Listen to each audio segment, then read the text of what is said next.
Усім прывітанне, з вами Зміцер Лукашук, і як звычайна ў гэты дзень і ў гэты час у нашым эфіры праграма Гендер Гэп, і у студыі гендерная даследчыца Ірына Сідорская. Ведаеце, шаноўнае гаспадарства, мы троху спазніліся з пачаткам эфіра, і спадарыня Ірына, якая прыйшла за 15 хвілінаў да пачатку эфіра, як звычайна, сказала: а вось гледачы абавязкова падумаюць, што гэта я спазнілася, дзе-небудзь там каля люстэрка круцілася, мужу кашулі гладзіла, дзяцей у школу там у ліцэі збірала, і таму вось так паставілася да сустрэчы з вами. Маўляў, такія гендерныя стэрэатыпы.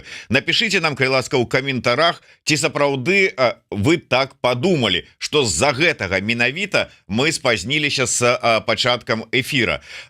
Ну і добрый день, спадарыня Ірына. Добрый день.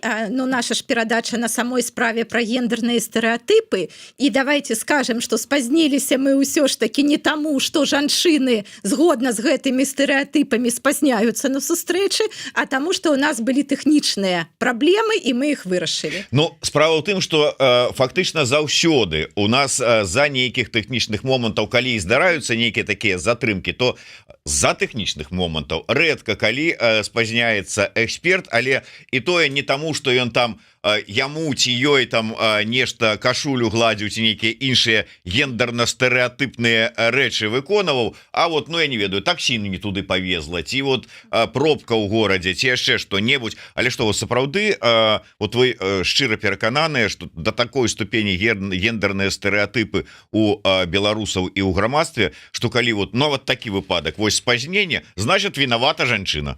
Ну так, на самой справе, што ёсць жа меркаванне, што жанчыны заўсёды спазняюцца на спатканні, бо там перад люстэркам круцяцца, альбо думаюць, што тады яны будуць больш цікавыя, калі яны спазняцца. Не, ну вы ж ведаеце, як там 15 хвілін это не спазненне. Не, як выкладчыца, я гэта вельмі добра ведаю, але ўсё ж такі так яны працуюць і лепей пра гэта гаварыць. Добра, сапраўды я вось буду глядзець, што нам напішуць у каментарах, ці сапраўды палічылі, што з-за вашай віны мы затрымаліся, але сапраўды, скажем так, не гэта прычына. Спадарыня Ірына, у нас больш так мы пачалі з такого жартаўлівага нейкага, можа быць, месседжа, але давайте да больш сур'ёзных тэмаў, і я думаю, што важныя вам не толькі як гендернай даследчыцы, але як выкладчыцы.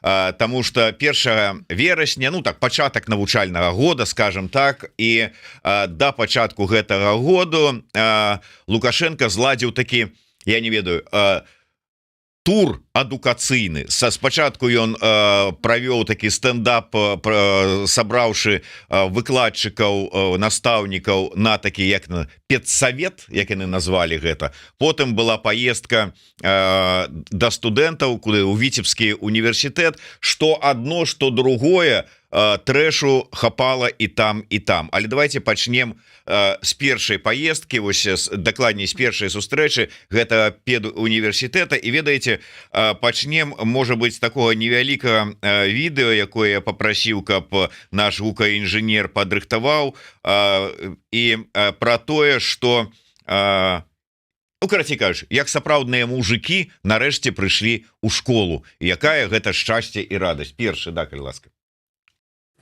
И очень хорошо, что в последнее время военные и представители органов внутренних дел активно включились в идеологическую воспитательную работу, помогают нашей школе. Хоть настоящие мужики начали туда заходить. Это очень правильно. Тема патриотического воспитания должна быть в надежных руках. Ну, ось, тут как бы с одного боку сапраўдныя мужики, якіх атрымліваецца у беларускай адукацыі няма, ці не хапае, ці што-небудзь, і тэма патрыятычнага выхавання, што тут для мяне асабліва балюча. Як вось, што вы з гэтай нагоды скажаце і гэтага канкрэтнага вось выказвання, і ўвогуле, можа быць, пра той педсавет так званы? Ну, Так, гэта зараз вось гэта пачатак навучальнага году, і для мяне, як для выкладчыцы, ўсё, што вось гучыць у публічнай прасторы, яно настолькі, мяне трыгерыць, настолькі паказвае стан беларускай сістэмы адукацыі, адносіны ўлады, адносіны Лукашенка да педагогаў, да навучэнцаў, да студэнтаў.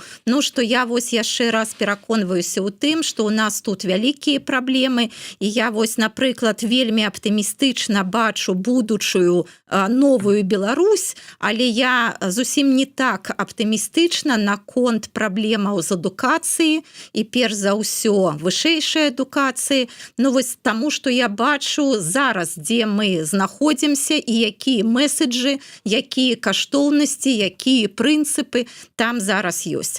Давайте пачнем вось менавіта з таго, што прагучала. Так, Лукашенко па сутнасці заявіў, што сапраўдных мужчын у беларускай, нават не школе, а сістэме адукацыі няма. І, па-першае, канешне, ён абразіў усіх тых мужчын, якія там ёсць, бо ўсё ж такі, зразумела, што ў беларускай сістэме адукацыі ёсць мужчыны. Давайте вось я тут некалькі лічбаў прывяду. На самой справе сістэма адукацыі – гэта сфера, дзе працуе 9,5% усіх працуючых у Беларусі. Гэта, можа, самая вялікая сфера. Вось амаль 10% тых, хто працуюць, яны працуюць у сферы адукацыі. Маецца на ўвазе і школьная, і пазашкольная, і дашкольная, універсітэцкая, і паслядыпломная, усялякая адукацыя. Але з гэтай вялікай колькасці працуючых беларусаў і беларусак там амаль 80%. Вось сфера адукацыі адна з самых фемінізаваных сфер у Беларусі. Вось амаль 80% тых, якія там працуюць, гэта менавіта жанчыны. І тут Лукашенко, як бы сказаў, быццам і напалову праўду, што на самой справе мужчын у гэтай сферы не хапае, але, бачыце, якіх мужчын ён там бачыць. Ён гаворыць не пра тое, што давайце вось зробім тыя нейкія захады, якія павялічаць колькасць мужчын сярод настаўнікаў, сярод выхавацеляў, сярод там выкладчыкаў і гэтак далей. Не, ён бачыць, што мужчыны прыйдуць у адукацыю, менавіта мужчыны ў пагонах, ваенныя, сілавых ведомстваў, з пракуратуры, там, можа, з мытні, і вось яны прынясуць туды сапраўдныя гэтыя каштоўнасці, вось яны навучаць любіць радзіму, яны, значыць, раскажуць, што такое патрыятызм, а зразумела, тыя мужчыны, якія вось ужо зараз працуюць у сферы адукацыі, цывільныя мужчыны, значыць, яны гэтаму навучыць не могуць, яны, значыць, нейкія такія несапраўдныя, і вось як добра, што прыйдуць сапраўдныя. Гэта яго бачанне, яно такое, мне ўжо нават надакучыла гаварыць, што яно не сучаснае, яно так і 100 гадоў таму не было сучасным. Яно, ўжо нейкае цемрашальскае вось бачанне гэтых праблемаў. Але калі сістэма адукацыі так завязана на дзяржаўную сістэму, як бы на самой справе нічога добрага я як бы не бачу ў гэтым. І тут акурат-таки я попрошу поставіць другі кавалачак відэо з яго прамоў. Я не буду ніякія подводкі рабіць, каб не рыхтаваць, можа быть, не рабіць загадзя нейкія свае высновы. Я хочу спачатку вас послухаць, а потым как бы мы з вами это абмяркуем. Калі ласка. Учитель должен быть больше, чем святым человеком в школе. Поэтому надо сделать максимум в этом плане. И прежде всего вы должны это сделать. Вы должны этого захотеть. А мы должны оказать всяческую поддержку. Учитель – это человек президента, поэтому 50% вашей нагрузки – это моя нагрузка. Все, что касается темы неблагополучных семей, условий жизни, социально уязвимых детей, профилактической, организационной работы, бросить учителя один на один с этими вопросами мы никому не позволим. Никуда не годится, чтобы прокуроры и госконтроль чаще ходят по отдельным школам, чем начальники от образования. Ну, ось, вам слово. Ну, тут некалькі момантаў нават, ну, давайте, можа, спачатку. Першае было пра настаўніка як быццам святога чалавека.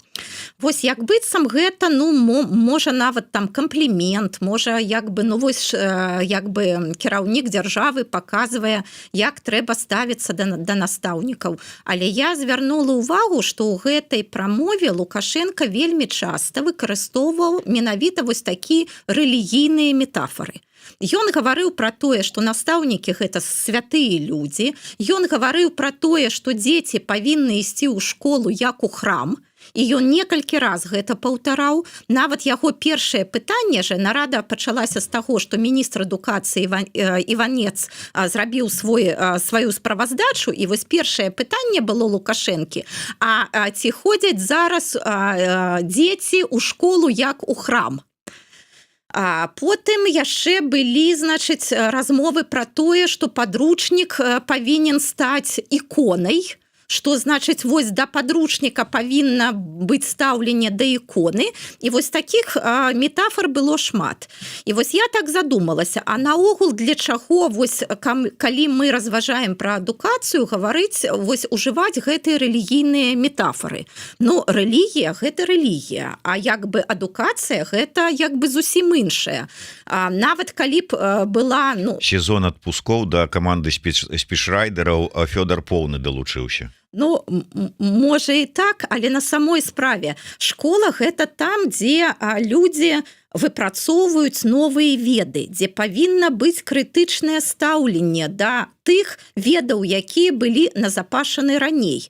А калі мы гаворым, што гэта храм, гэта ікона, гэта святыя людзі, ну так гэта зусім пра іншае, гэта пра аўтарытэты, і нават не пра, ну, тыя нармальныя аўтарытэты, бо на самой справе, ну, большасць настаўнікаў ёсць за што паважаць, але гэта нейкія такія адносіны. Ну, вось калі яшчэ раз, калі вось мы гаворым пра тое, што чалавек прыходзіць як у храм, но маецца на ўвазе, што у храме чалавек разумее сябе маленькім, недасканалым, неразумным у параўнанні з Богам.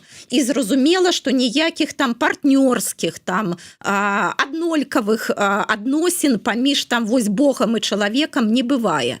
Але, ну, нават у храм людзі прыходзяць свядома, могуць прыходзіць, могуць не прыходзіць. І зараз наадварот, як бы у рэлігіі рэлігіёзныя дзеячы робяць так, каб храм быў больш прыязным для людзей, каб людзі там не саромеліся туды ісці, каб не баяліся туды ісці.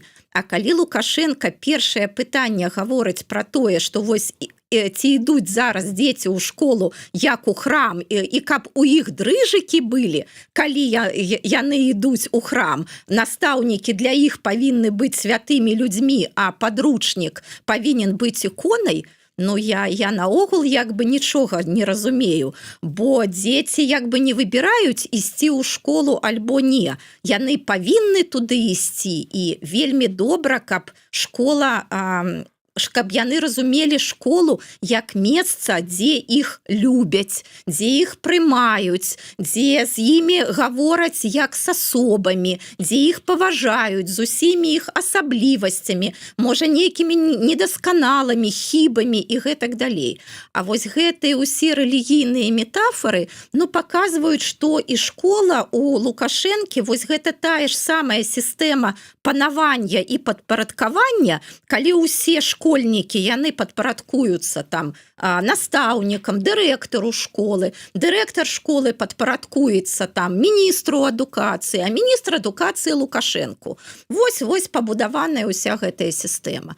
Вось на гэта я звярнула ўвагу перш за ўсё. Другое, вось калі гаворыць Лукашенко пра настаўнікаў як быццам святых людзей, ён жа чым займаецца? Ён жа маніпулюе.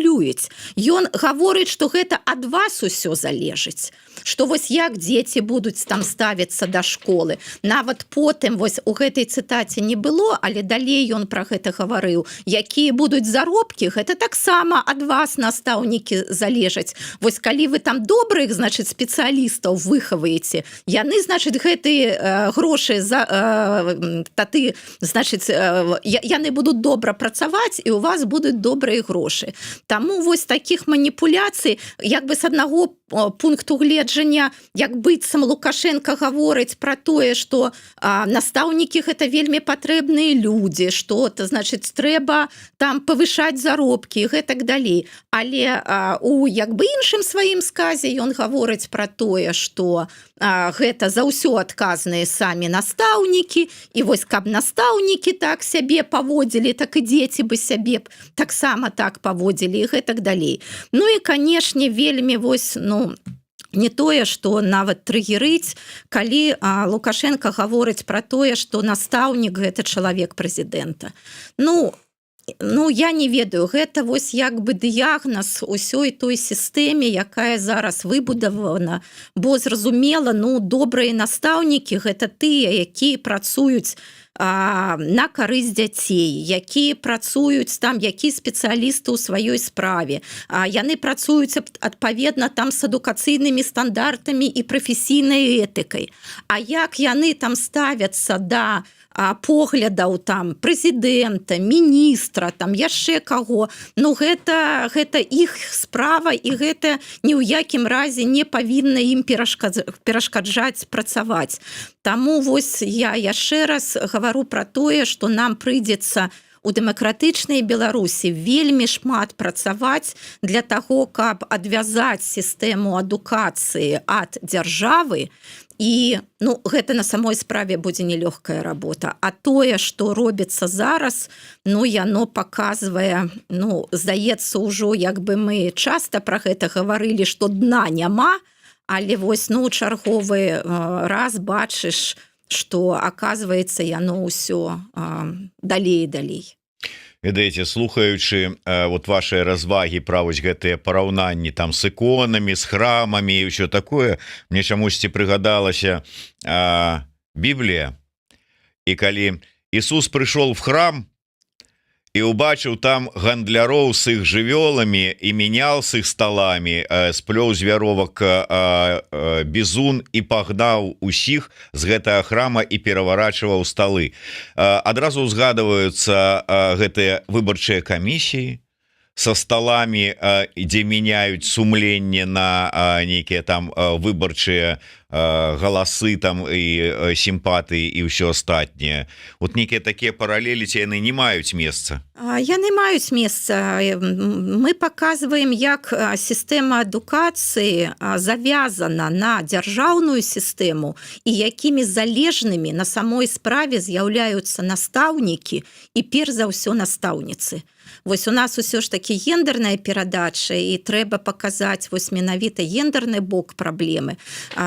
Лукашенко там некалькі разоў гаварыў пра тое, што трэба павысіць прэстыж прафесіі настаўнікаў, каб, значыць, была рэпутацыя, каб людзі паважалі. Гэта, канешне, добрыя словы, і добра, каб так было, але потым ён перайшоў і на праблему заработнай платы. І глядзіце, ён же, вось, што называецца, хлусіць і не чырванее. Ён сказаў пра тое, як, значыць, дзяржава ў чарговы раз дбае пра, значыць, педагогаў і пра тое, што ён абяцае, што ў 25-м годзе сярэдняя заработная плата ў сферы адукацыі, яна наблізіцца да сярэдняй па краіне. Вось яго як бы такое царскае абяцанне. Давайте подумаем, што на самой справе ў сферы адукацыі, а тут же ўся адукацыя, гэта не толькі там школа, дзіцячы садок, гэта і універсітэты, гэта там, дзе заўсёды ўсё ж таки большая заработная плата. І ты за 30 год свайго кіравання, як бы вось гаворыш, як дасягнення, што ты абяцаеш, што ў наступным годзе гэта будзе сярэдняя па краіне, мы ж разумеем, якая на самой справе важная, неабходная грамадству прафесія педагогаў. І, канешне, гэтыя людзі павінны атрымліваць болей. гэта зразумела, але яшчэ гэта ж як на самой справе з заработнай платай. Я ўжо наогул нашаму статыстычнаму камітэту амаль не веру, але нават статыстычны камітэт прыводзіў, што ў верасні 23 года сярэдняя заработная плата ў сферы адукацыі была 69% ад сярэдняй па краіне. Вось як можна гаварыць, што значыць вось у 23 годзе яна была 69%, а ў 25 годзе мы зараз вось як бы у сярэдзіне 24-го, а ў 25 годзе яна значыць дасягне вось гэтых 100%. Якім чынам? Зразумела, што гэтага не адбудзецца. І між іншым, усе апошнія гады наадварот, заработная плата ў адукацыі, яна памяншаецца. І таму зразумела, што там на 80% жанчыны, што там амаль няма мужчын, і гэтыя людзі, яны на самой справе залежныя. Вось тое, што мы бачылі, пачынаючы з 20-х гадоў, калі настаўнікаў выганялі з адной школы, яны не маглі уладкавацца ў іншую школу. Няма зараз амаль прыватных школ, акрамя вось тых, што як бы людзі Лукашэнкі ўзначальваюць. Універсітэтаў таксама прыватных амаль няма, і рынку працы для настаўнікаў няма. То есть, калі ў цябе вось гэты воўчы білет, і ты, значыць, цябе пагналі з адной школы, ты не уладкуешся ў іншую.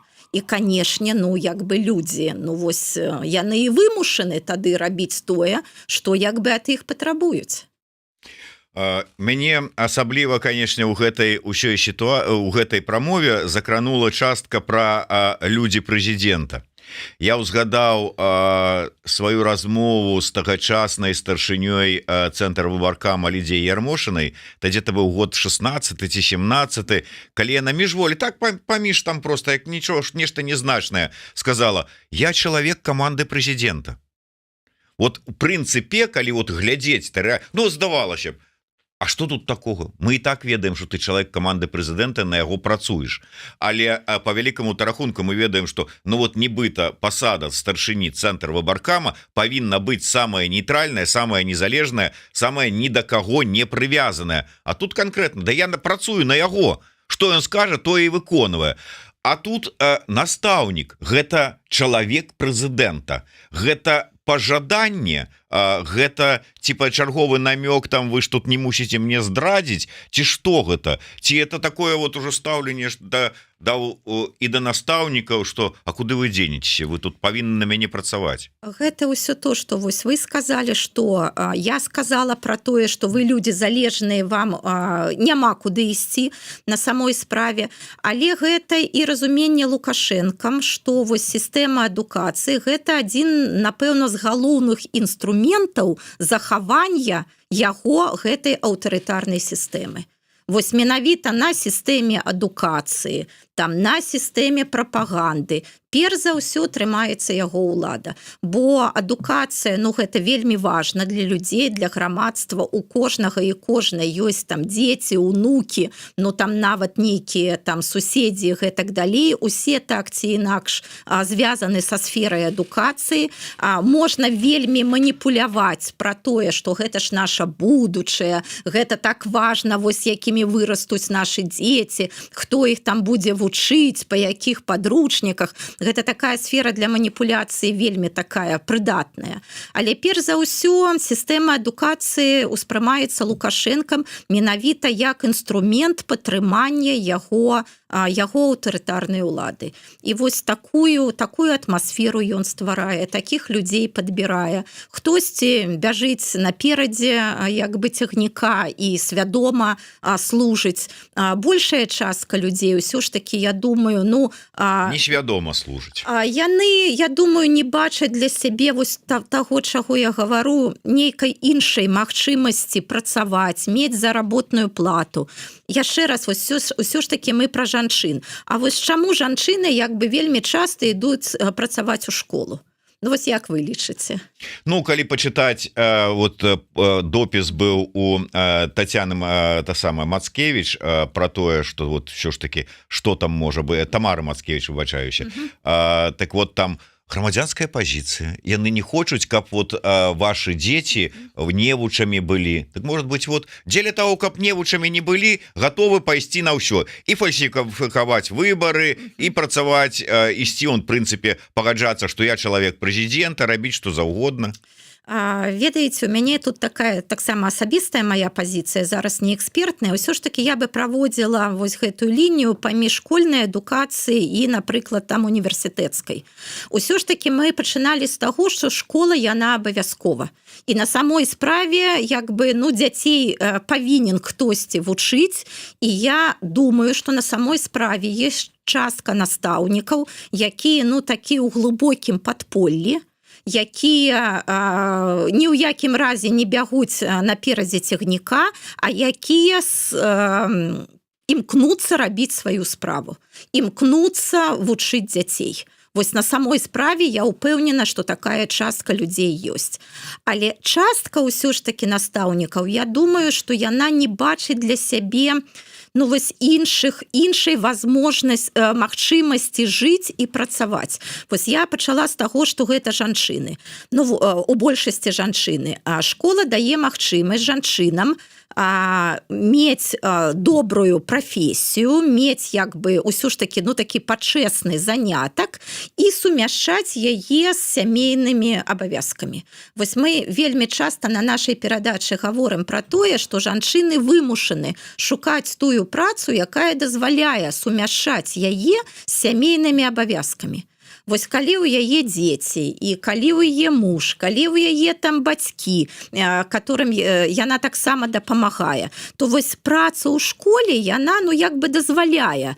Цябе могуць паставіць, напрыклад, гэтыя заняткі так, што ў цябе будзе там вольны час, ты там зможаш як бы сама распараджацца сваім часам, можаш штосьці нейкую частку працы зрабіць дома там і гэтак далей. Гэта на самой справе вельмі важна, і я сама як жанчына магу сказаць, што гэта вельмі добра, калі можна сумяшчаць працу з сямейнымі абавязкамі.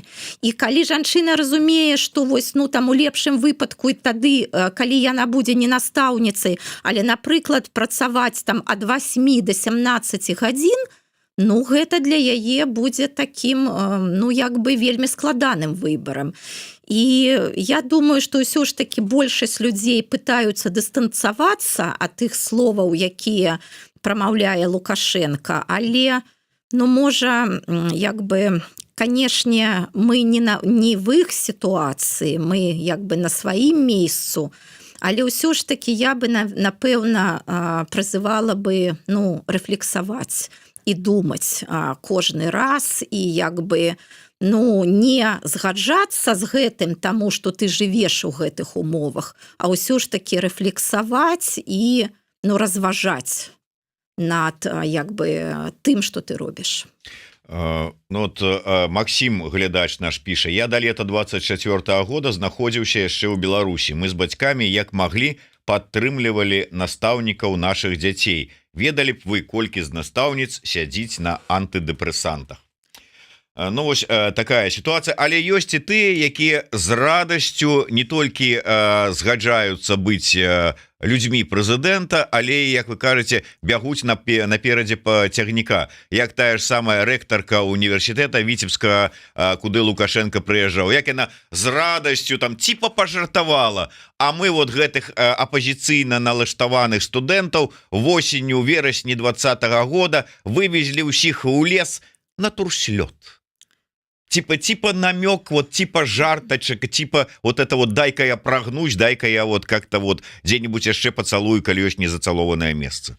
Гэта на самой справе было, я таксама было шакавана. Я не думала, што можна, што рэктарка універсітэта і там, я не ведаю, не ў нейкай там прыватнай бяседзе, а вось менавіта гэта было у полнай зале студэнтаў, і вось яна, гледзячы як бы на сваіх студэнтаў, вось такое сказала. Ну так, ёсць, на жаль, людзі, так і менавіта вось такі, і так гэта, ну, досыць такая маладая, прыгожая жанчына, і гэта вось тое, чаго мы, мне здаецца, не чакаем менавіта вось ад такіх маладых, адукаваных, прыгожых жанчын. Яна доктарка эканамічных навук, але я не ведаю, напрыклад, яе прац па спецыяльнасці, я не ведаю, што там яна ў эканоміцы такога зрабіла, але яна рэктарка, здаецца, з 20-го года, але яшчэ там з вясны да таго, як усё адбылося, але, ну, гэта паказчык таго, што яна зараз на сваім месцы, што вось менавіта такія людзі, як бы зараз дзяржаве і патрэбны, і я бачыла, напрыклад, яе выступы ў медыа, дзе яна зразумела ухваляла Лукашэнку, ну, яна разважала пра тое, што вось размеркаванне студэнтаў, што як гэта добра, што як вось гэта, значыць, там... Ну, я не ведаю, вынаходніцтва нейкае, што гэта вось тое, на чым, значыць, трымаецца там беларуская эканоміка і гэтак далей. Таму, на жаль, такія людзі ёсць, і вось, між іншым, у нас 50 універсітэтаў у Беларусі, і мне здаецца, рэктарак жанчын, здаецца, 5 альбо 6. Не болей, усе астатнія як бы ўзначальваюць мужчыны. Ну, гэта і паказвае, што яна таксама яшчэ больш залежная, чым калі б гэта быў мужчына, і яна яшчэ больш бяжыць на пярэдадні гэтага цягніка. А тое, што шмат хто з настаўнікаў на самой справе на вось такіх лекавых, так, я таксама гэта ведаю, і гэта людзі выжываюць, гэта вельмі складаная праца, вось паміж гэтым молатам і накавальняй, паміж дырэктарам, завучам, бацькамі, дзецьмі, і гэтыя настаўнікі, яны, ну, як бы адказваюць за ўсё. Ну, затое я, правда, гэтага не чуў, не бачыў, але вось наш СММшчык падказвае, што там яшчэ адкрыў вочы Лукашенко студэнткам, што, ну, не трэба ім ніякі там айцішнік. Ведаеце, з даўніх жа часоў там існуе, там, што дзяўчатам падабаюцца хуліганы, да? Так вот, што, не трэба ніякія айцішнікі і ўсе гэтыя батаны?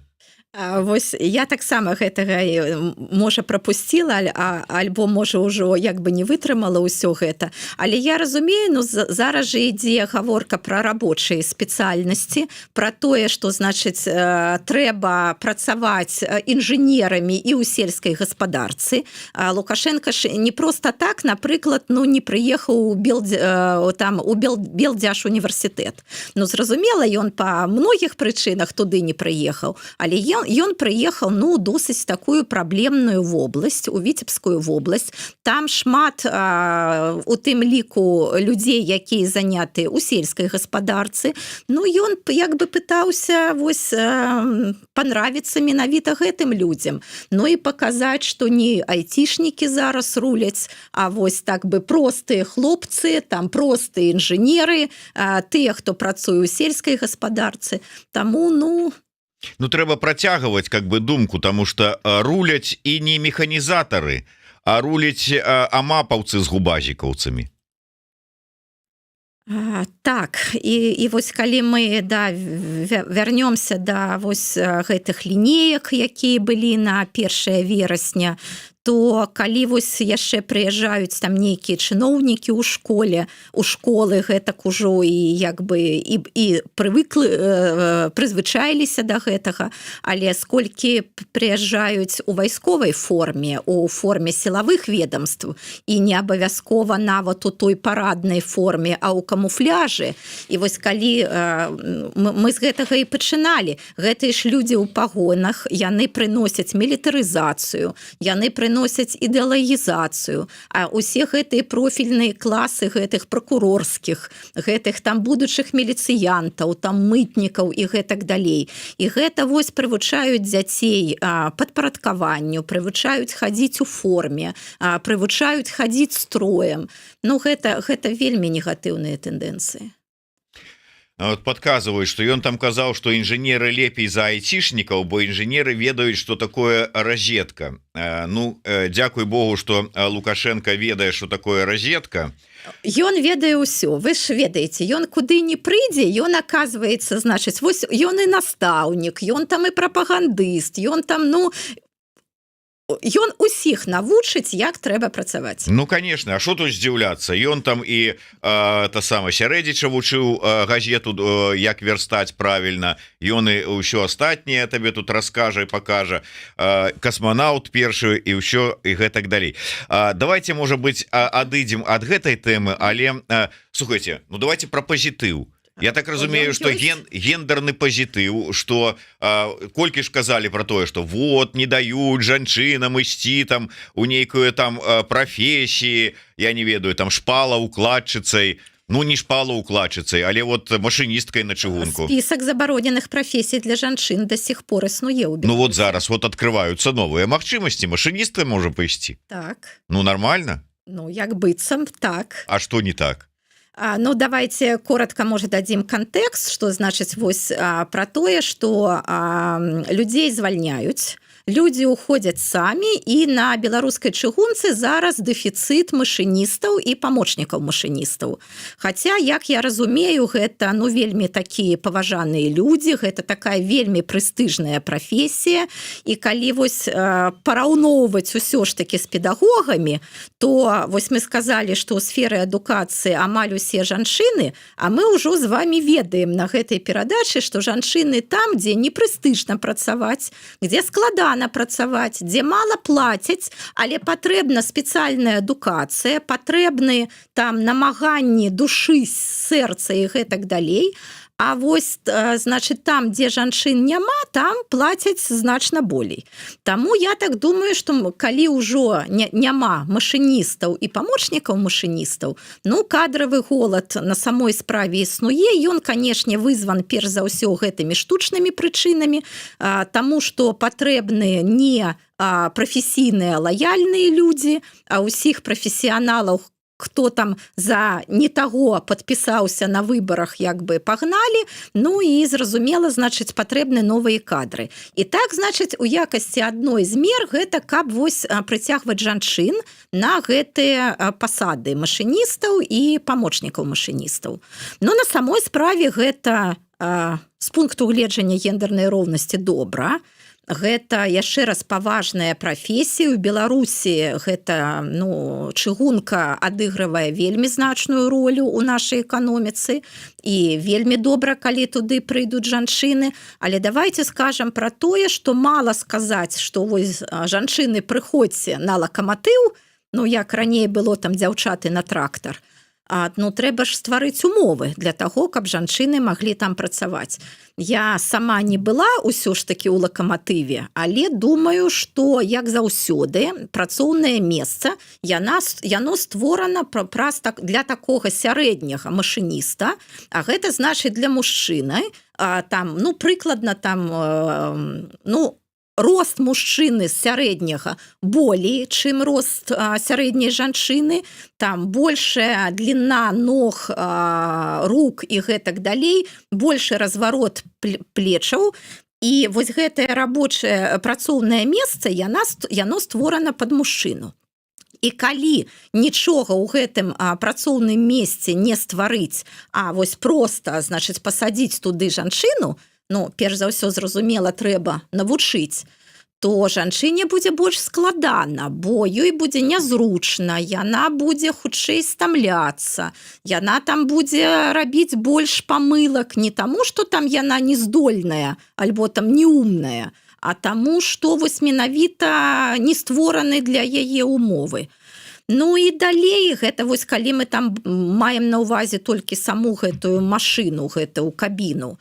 А калі гэта, не ведаю, колькі там машыніст павінен быць за штурвалам, 4 гадзіны, там, можа, 6 гадзін, гэта значыць, што павінны быць месцы для адпачынку. Іх таксама трэба, каб яны былі зручнымі.